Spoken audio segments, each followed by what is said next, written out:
The latest. Thank you for your love and support. I appreciate you all. What happens when a man, long dismissed as too radical, finally sees what the rest of the world has been whispering in fears? Tonight, a message delivered from Africa has crossed oceans, rattled power corridors, and landed squarely on the decks of Donald J. Trump. World leaders are stunned, supporters are cheering, critics are furious.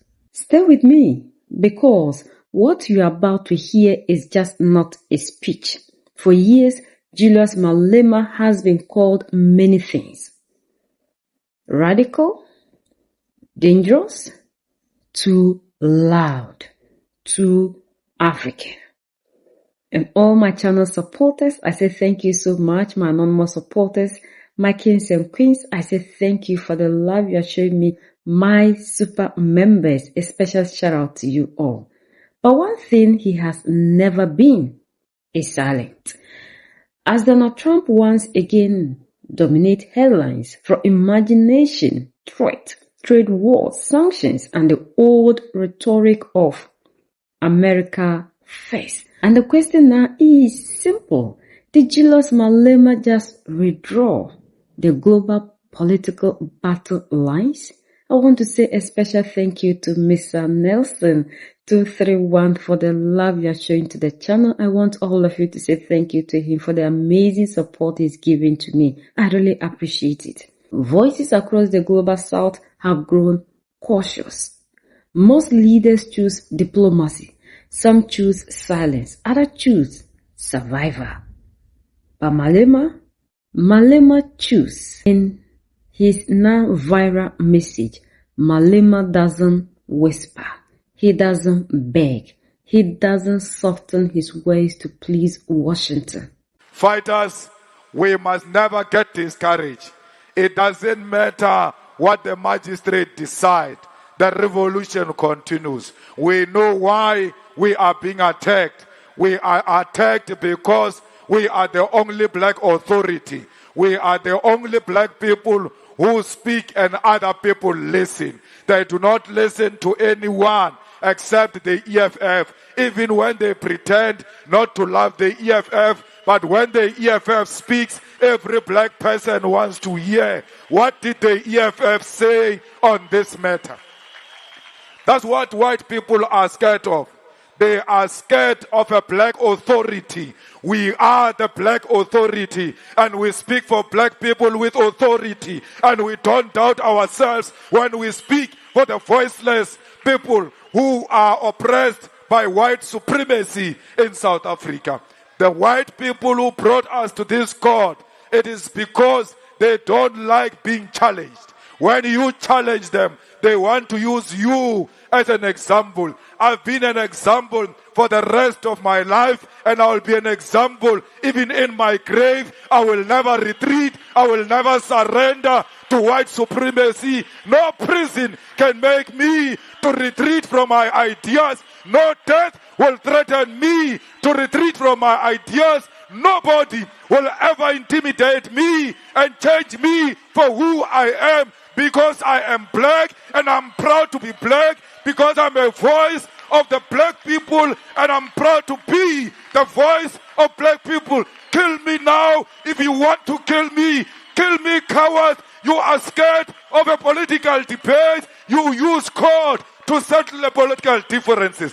I am not scared of prison, neither am I scared of death. When I joined the struggle, I knew three things might happen to me.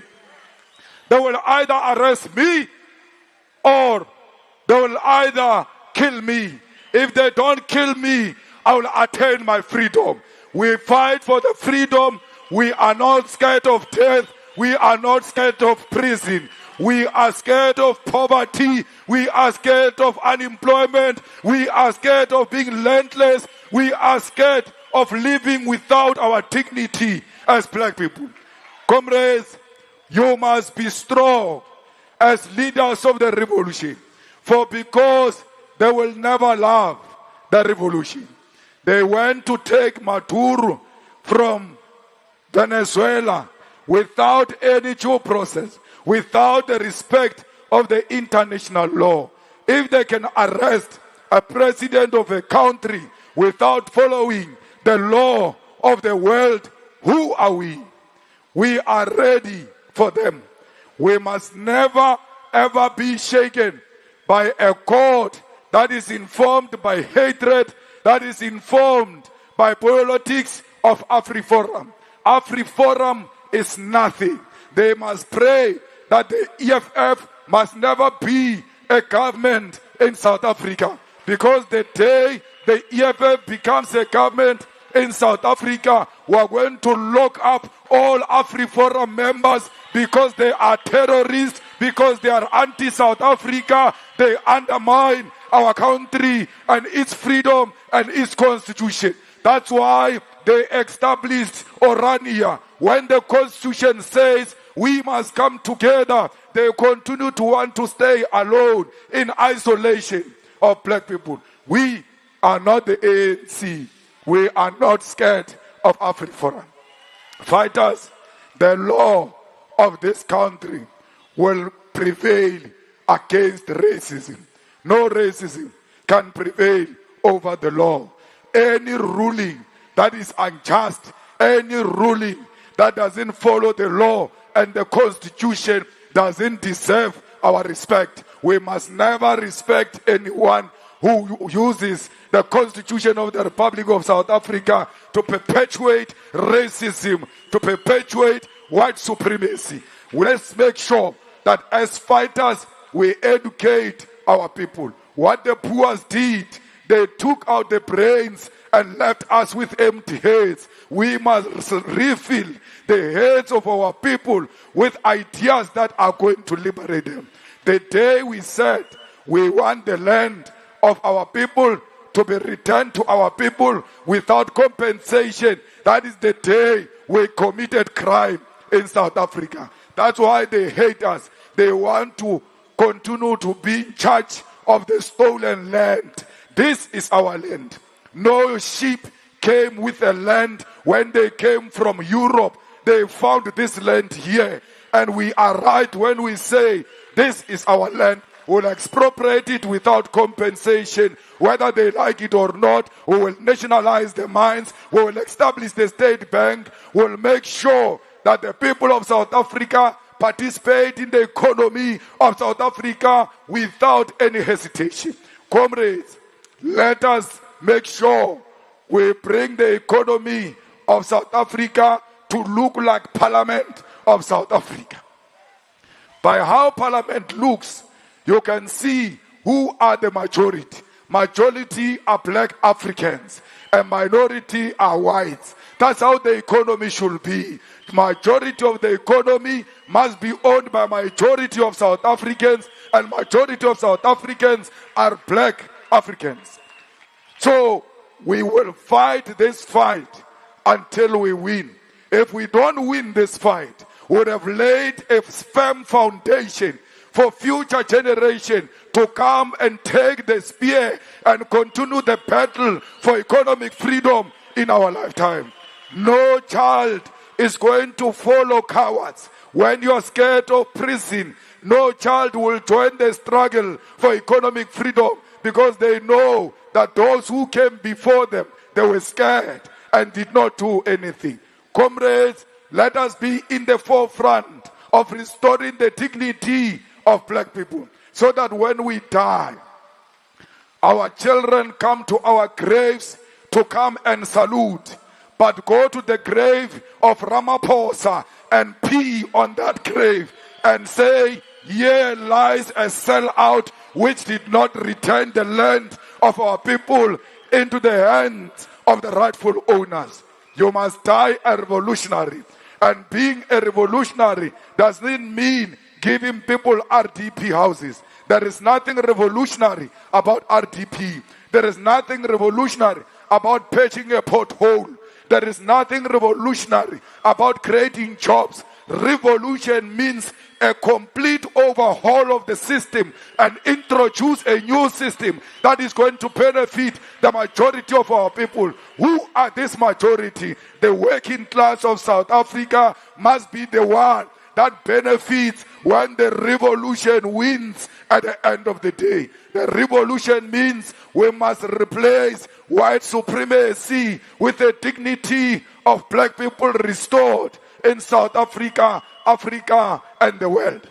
Donald Trump, whether he likes it or not, his term is coming to an end and is going to go to jail unless he does the quickest thing and drink poison. The world will never forgive Donald Trump for what he did by destabilizing the whole world and undermine the international law. His day is coming, and we must not be worried about a man who speaks about politics, yet he knows nothing about politics. How do you say, I don't follow international law, I follow my emotions, how I feel? What kind of politics are those? He's simply telling you his empty head. The only thing that makes people respect him is because he's white. But otherwise, ya Donald Trump, it's a stupid. When you see him, Satan. Every time when he appears on TV, you must say, Nangu Satan. So that all our children know that Donald Trump is a devil that wants to destabilize the world peace. And we are for peace. We are for unity. We are for the freedom of all people of the world. We don't fight white people. We fight white supremacy. And the illiterates will not know the difference. It's up to you, the ground forces, to go door to door explaining to them that we don't hate white people. We are one thing. How can we be internationalists in outlook yet don't want white people? Internationalism is constituted by all different kinds of people, including white people. How can a Marxist organization hate white people and love Karl Marx? Because Karl Marx was white, Lenin was white. So why do you subscribe to the philosophy of the people who are white and they say you hate white people? It's not true. There is no white genocide in South Africa. There is black and white love in South Africa. Every white person who loves a fellow black brother is our brother. We will do everything in our power to defend those white people who love South Africa and who love our own people. But if you come with a tendency of AfriForum, we'll make sure that you don't enjoy the peace we enjoy. Malema is a man, a brave one, that will face whatever it is head on. Instead, he looks power straight in the eye. He challenges the idea that the United States gets to decide who matters, who is, who thrives, who survives. And then he goes further. He calls out the double standards, how democracy is preached abroad when it inconveniences power, how sanctions punish ordinary Africans while elites remain untouched, how black nations are constantly told to wait while wealth flows out of their soil. This is not rhetoric.